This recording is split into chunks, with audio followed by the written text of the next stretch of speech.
Bom dia a todos. Meu nome é Júlio César de Oliveira Ribeiro.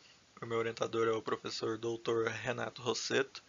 Primeiramente, eu quero pedir desculpa pela falta da câmera. Eu tive um problema com a câmera, então não consegui estar gravando o meu rosto, mas vamos lá. Então, esse trabalho teve como título a construção de um reator semi-batelada para remoção de corantes ácidos. Então, aqui na introdução a gente fala um pouco sobre os reatores. Os reatores químicos são equipamentos onde ocorrem transformações químicas, tanto em escala laboratorial quanto industrial. Eles são utilizados tanto em indústrias químicas, como podem ser utilizados em petrolíferas, alimentícias e farmacêuticas. Os principais e mais conhecidos reatores nas indústrias são os reatores do tipo batelada, tanque de mistura, reator tubular e o reator semi-batelada. Nesse tipo de reator, no semi-batelada, ele é característico por um tanque que ele é parcialmente preenchido com reagentes e reagentes adicionais podem ser adicionados progressivamente até a composição desejada ser atingida. Então esse tipo de processo ele é considerado finalizado quando o volume útil do reator é alcançado. Então ele possui algumas vantagens, né, como grandes efeitos de transferência de calor que acompanham a reação. Ele é útil em reações em que altas concentrações de reagentes favorecem a formação de produtos laterais indesejáveis. E ele possui algumas desvantagens também, né? Como, por exemplo, é difícil analisar, né, do ponto de vista de um projeto esses reatores, porque ele se trata de um sistema aberto e as condições não são estacionárias.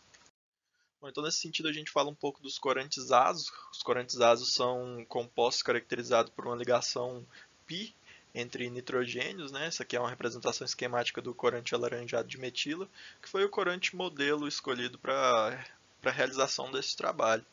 Então, os corantes eles são amplamente utilizados pelas indústrias têxteis, né? Que elas são responsáveis pelo uso intenso desses compostos, dos mais variados, e pela produção de grande volume de efluentes, de carga orgânica elevada e a presença dos corantes, né? Que isso se vem do processo de tingimento, que esses compostos não se aderem e acaba sendo descartado junto com o efluente final, gerando sérios problemas ambientais devido à sua potente ação poluidora, tanto no solo quanto na água.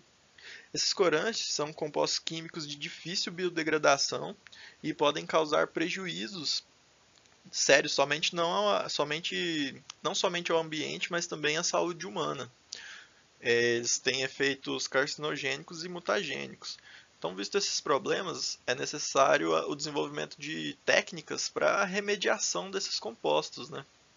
Então, nesse sentido, a gente tem algumas técnicas de remoção desses corantes, como, por exemplo, a filtração por membrana, degradação química, biodegradação, degradação eletroquímica e uma que vem se destacando atualmente são as reações de adsorção, que estão sendo bastante estudadas por serem simples e, na maioria das vezes, mais eficientes do que os citados anteriormente. Diversos adsorventes estão sendo estudados para a adsorção desses compostos, como por exemplo as zeólitas, sílica, materiais porosos funcionalizados e por último um dos atrativos aí que são os hidróxidos duplos lamelares.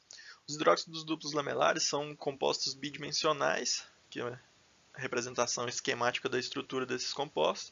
Eles são compostos por metais de trivalente, então isso possibilita uma grande configuração aí dessa composição, né, por vários tipos de metais. As lamelas, que são essa região aqui, são compostas pelos metais de trivalentes, que são coordenados por moléculas de hidroxila. Essas lamelas vão possuir uma carga residual positiva, então é necessário um ânion para intercalar aqui nessa região interlamelar para estabilizar essa carga negativa. Então ele também vai possuir moléculas de água que vai ajudar nessa estrutura bidimensional dele, no empelhamento dessas lamelas. Então, esses compostos vêm sendo estudados, né, como adsorventes para a remoção dos corantes. Então, um dos objetivos, esse trabalho ele teve como objetivo a construção de um reator semi-batelada para a remoção do corante alaranjado de metila, utilizando os hidróxidos duplos lamelares. Dos materiais e métodos nós utilizamos o recipiente de plásticos, né, que foram 2 baldes para ser os tanques do reator, uma bomba submersa a 100, um registro hidráulico, que seria a saída do reator, uma mangueira, um agitador mecânico para produção da solução corante alaranjado de metila e o hidróxido duplo lamelar derivado de zinco e alumínio para remoção desse corante. Então, esse aqui foi o reator construído, né? Então, a gente preparou lá a solução de 30 mg por litro de alaranjado de metila que foi colocado no primeiro tanque. Juntamente foi colocado 100 mg do HDL zinco alumínio e foi deixado em agitação. Então esse volume era despejado no segundo tanque, né, o tempo todo, e o segundo tanque ficou submerso a bomba e a mangueira. Com o auxílio da bomba, a solução que caía no segundo tanque retornava para o primeiro tanque. Então esse processo ficou em refluxo durante toda a cinética, o que ajudou o que aumenta, né, a superfície de contato do hidróxido duplo lamelar com o corante. Então, isso faz com que a reação tenda a ser mais rápida, né, a remoção tenda a ser mais rápida. Então, durante esse procedimento, a cinética foi acompanhada por espectrofotometria no UV visível. Então, aqui os resultados. Essa aqui é uma representação, né, das alíquotas dos corantes. Então, à medida que ia se passando o tempo, a concentração do composto do corante alaranjado de metila era diminuída, então a coloração ia diminuindo, porque ele estava sendo removido da solução. Então, esse aqui é o gráfico feito no UV-Vis, né, a partir das leituras no UV visível, da absorvância pelo comprimento de onda. Então, nós temos aqui que no tempo de 0 minutos a concentração era máxima, e a partir das alíquotas, né, de 5, 10, 15, 30, 1, 2, 3 e 4 horas, essa banda de absorção foi diminuindo, né? Então, aqui em 5 minutos ela baixou, em 10 minutos ela baixou bastante, 15 minutos continua baixando, e em 30 minutos já tinha sido removido praticamente todo o corante da solução. Quando a gente chega em 1 hora, cerca de 99% do corante já havia sido removido. A gente continua a cinética só para ter certeza se esse comportamento ia estabilizar. Então, depois de 4 horas, a gente teve que o comportamento ficou estável, né, dessa curva aqui. Então, a gente pode afirmar que em 1 hora o corante, praticamente 100% do corante tinha sido removido. Testes em batelada também foram realizados usando proporções menores, né? Então utilizamos 100 ml do corante, 30 mg por litro, e 10 mg do hidróxido duplo lamelar. Então o mesmo teste foi realizado e a gente obteve esse mesmo resultado gráfico exatamente igual.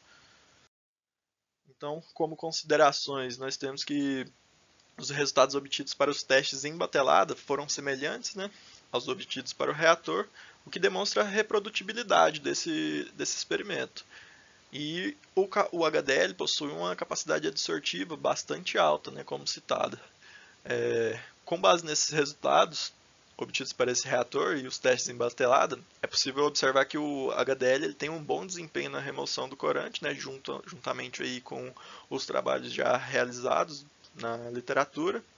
E isso abre perspectiva para o escalonamento desse sistema, né? Então a gente pode sair dessa escala aí, que é uma escala um pouco maior que a escala laboratorial, né? A gente sai desses testes em batelada de cerca de 100 ml e passa para uma escala um pouco maior, mas a partir desses resultados a gente pode continuar aí escalonando esses projetos para chegar numa escala semi-piloto, quem sabe aí numa escala piloto, né? Então, esses são os agradecimentos. Eu gostaria de agradecer à Universidade Estadual de Goiás, a PRG, né, a Pró-Reitoria de Graduação, a PRP, que é a Pró-Reitoria de Pesquisa e Pós-Graduação, e a PRE, que é a Pró-Reitoria de Extensão, Cultura e Assuntos Estudantis. Essas aqui foram as referências utilizadas. Obrigado a todos pela participação.